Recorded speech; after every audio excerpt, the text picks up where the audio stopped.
Hey guys, Tbull here. Today we got a game in the Wichita for you, Beepley. We got kind of concealment slash dispersion build on this guy. Grinding out some credits here. We got kind of two competing interests this week. Number one, we can be using these XP boosters to boost any tier 7 ships that have less than 200 elite XP slash 300 total XP. That's going to be the cost of these tier 7 ships in terms of experience points. And credits galore. So the tier 7 premium ships are capable of making a lot of money now. And in this case, we'll see that in action here. This is going to be about a 850k credit profit game or whatever. Pretty high scoring game. Generally, destroyers, cruisers, going to score higher than battleships. So for grinding credits, you're looking for premiums. Number one, you want a premium that you're going to do well in. But number two, destroyers able to capture the bases, counter enemy destroyers, cruisers, kind of same thing. That's where the money is usually at, especially this fast firing cruisers, because we get some XP slash credits per hit. And if you get 300-400 hits in a game, not bad. Hipper coming in over here. We're on the sea side of North. Now, when the game came out for like the first year, there was a fascination with this eastern half of the map, and then that went away for a while. It's back lately. I don't know. It's been the last 6 months or so where a lot of people going on the eastern side of the map. Check the thing up there in the top left-hand corner, the map. There's actually no caps to the east of sea. Brit, thanks for subbing. So why you would put a third of your fleet over there to control that lane makes no sense to me. I'm saying to myself, okay, we got that. We got one destroyer, so my odds of getting spotted here are less than 1/3, because the only thing that could really spot me is a destroyer on B, or if there's a cruiser coming from B rapidly. But we got 3 ships that spawned north of C accounted for. They all went to the east. I'm going to move in here using this concealment, see if we can grab this cap here. Now behind me we got Spotted Gecko and the Vlad. He's another community contributor, makes content here on YouTube. You can check him out. But I know he's been playing the game for a long time, so I consider him relatively reliable. And then we also got the unknown player in the, I think it's a Bismarck or whatever, moving into that eastern flank. So the play here is, I can't hold this with, we're going to have cruisers and battleships eventually rushing this position. Wichita's not built for that type of thing. I don't have torps that can defend myself or anything like that. So my play is already, we've determined an exit strategy. We're going to go to the south of the big island into B, trying to get that cap under control as quick as possible.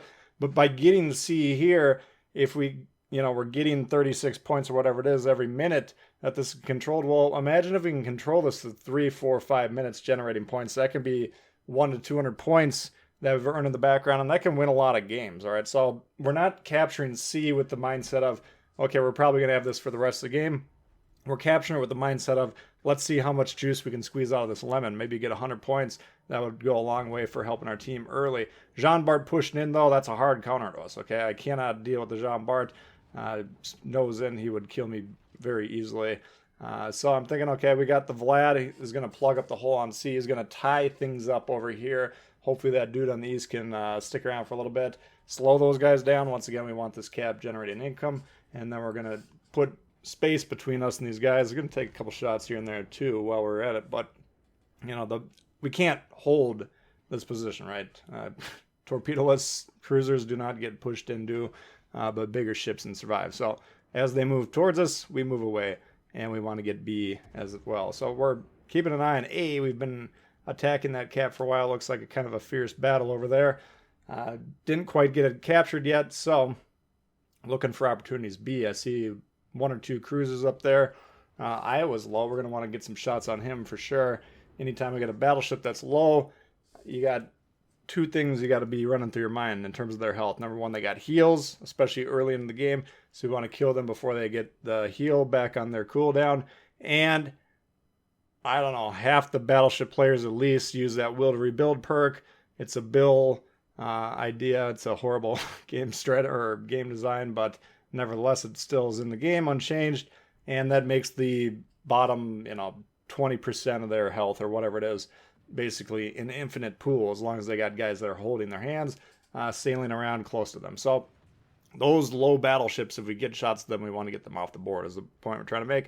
Nevertheless, Iowa did not succumb to our fire, and he'll probably be back later on. So moving into B now, we got C generating points. The John Bart would be well advised to move on to C. There he goes, capturing it. Just shut that source of income off. Even if you're going to be in a prolonged duel with the Vlad, just sit on the cap. That'll prevent the blue team, our team, from getting those points. That's why we're over here on B, because we need more income. We did get A, luckily, but that continues to be not a long-term hold over there by the looks of it. In fact, our defenders are falling rapidly. Speaking of falling rapidly, Moochin, oh my god, you're fighting Wichita, close range broadside, and you're paying dearly for it. Getting whacked in the Citadel left and right. And the Moochin, not long for this world. 3 salvos with a little help from our friends, and he is gone. Vanguard, sure. We want to be trying to move to the left here to be behind this island, but if we got someone spotting him, might as well take some shots.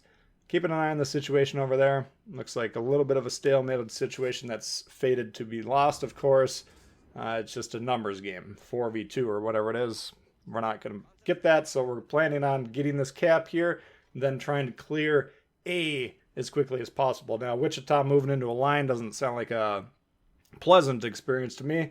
Nevertheless, that's what's required to win the game here. And this is why veteran players usually get frustrated with newer players who maybe don't recognize what's... Sometimes you got to make a play that you don't want to make, but you got to make it, right? We have to defend A. We got to control these 2 caps because they are gaining numerical advantages in terms of the ships. They're capturing C as we expect, and they're probably going to wipe out the eastern flank and then move into the middle. So we need to hold on to the west if possible and then defend the mid, right? That's the game. That's our win condition here. That's how we're trying to win the game.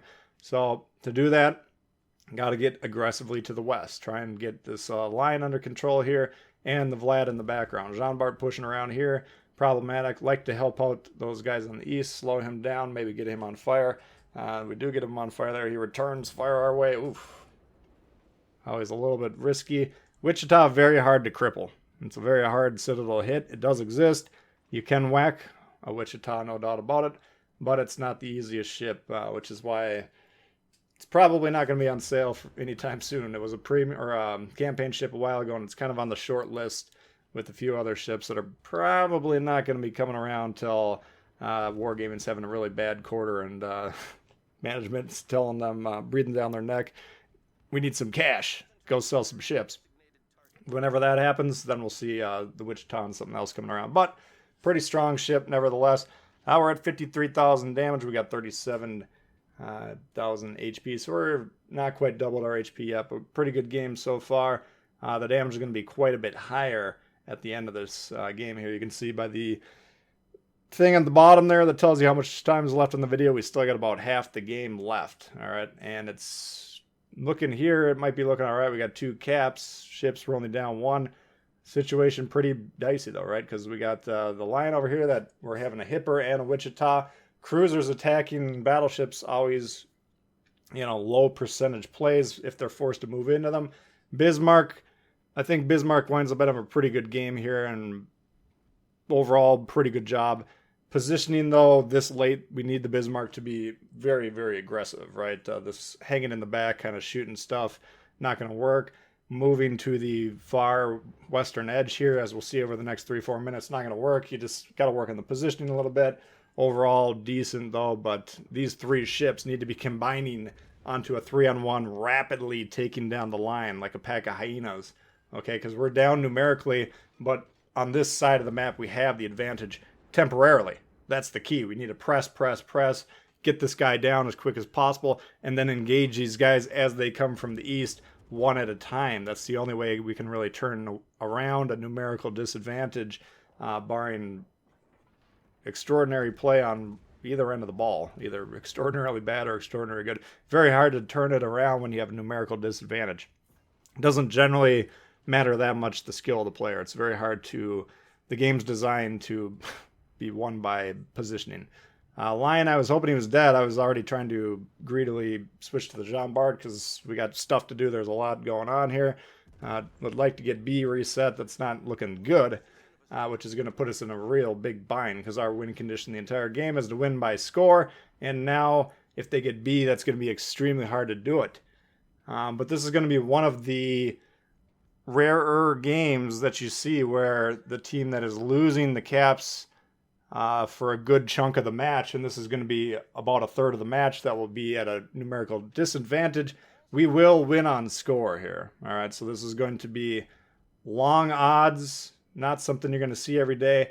If this is how you try and replicate it, we're going to spot caps to the enemy, give them 2, we only need 1. You're going to lose a lot of games, way more games than you're ever going to win. You got to control the caps generally, but it is possible to claw it back because we have had a good cap lead for a good chunk of the match, right? So we do have some built-in coverage here. Bismarck, please come on up here. That's what I'm talking about. Sailing further to the west. Now he's got nothing he can shoot at for 2-3 minutes. Positional error. But getting back to the scoring here, if we can keep killing these battleships, okay, a battleship's a 100-point swing. We can restock our background lead. Suzuya, ooh, broadside coming around here. Discharge our HE load all over him. Immediately switch over to HE. He recognizes the danger, though. Angles in, but we're going to try and power through this. American AP, British AP, a couple other ships here and there have enhanced penetration angles. Very hard to angle against. And we're going to try and use that to our advantage here. So he's at about a 45 there. We're going to attempt to tickle the Citadel. Don't quite get it, but we get some decent damage there nevertheless. Bismarck, move towards the stuff, not at an angle. Now he's coming in here. That's getting to be better here. But pressure. We don't have time to be fiddling around here. We're down 50 points. We're down caps, so that 50-point deficit is growing, and this is urgent. When you find yourselves in these situations, you got to press, you got to push as hard as you can. I want to be moving into B, but Suzuya / battleship threat, John Bart or whatever it is, I can't move into that simultaneously. We got to clear up this side a little bit first. If Suzuya goes down, I should probably have the sonar going here just to be making sure there's no torps coming our way, aiming up, trying to penetrate those weaker armor ships.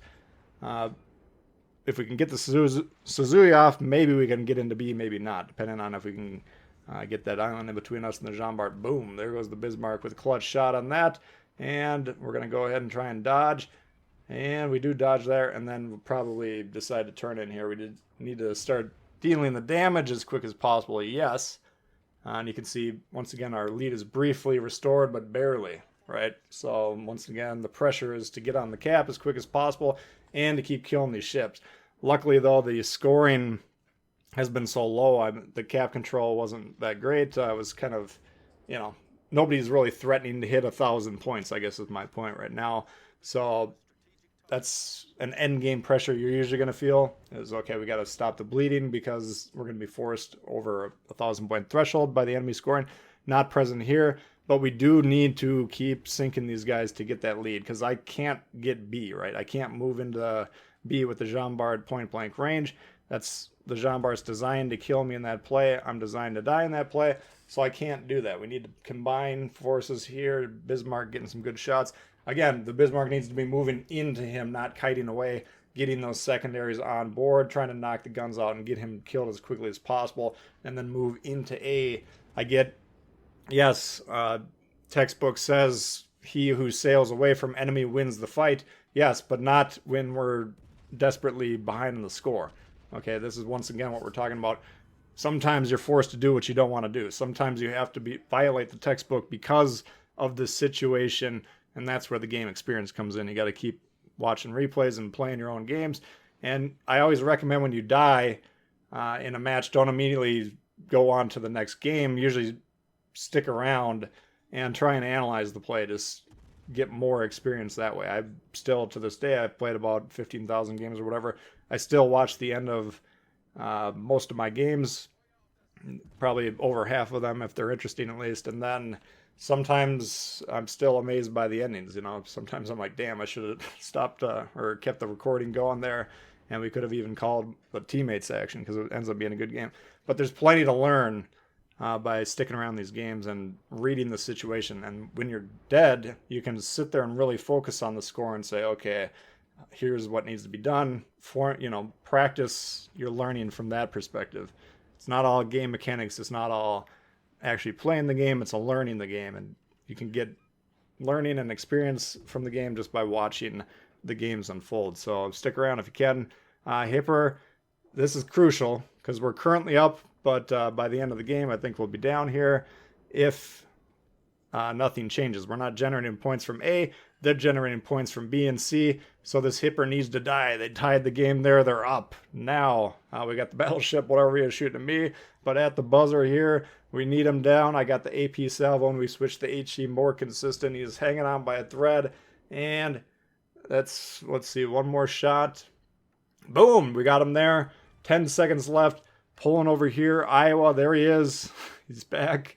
The guy from the beginning of the video made it all the way around the edge of the island and went back into his spawn, and now he is at the end. So that's a look at the whatever it is, Wichita for you guys. Hope you did enjoy it. If you did, please hit the thumbs up. New to the channel, consider subscribing. Lots of wishes worthwhile.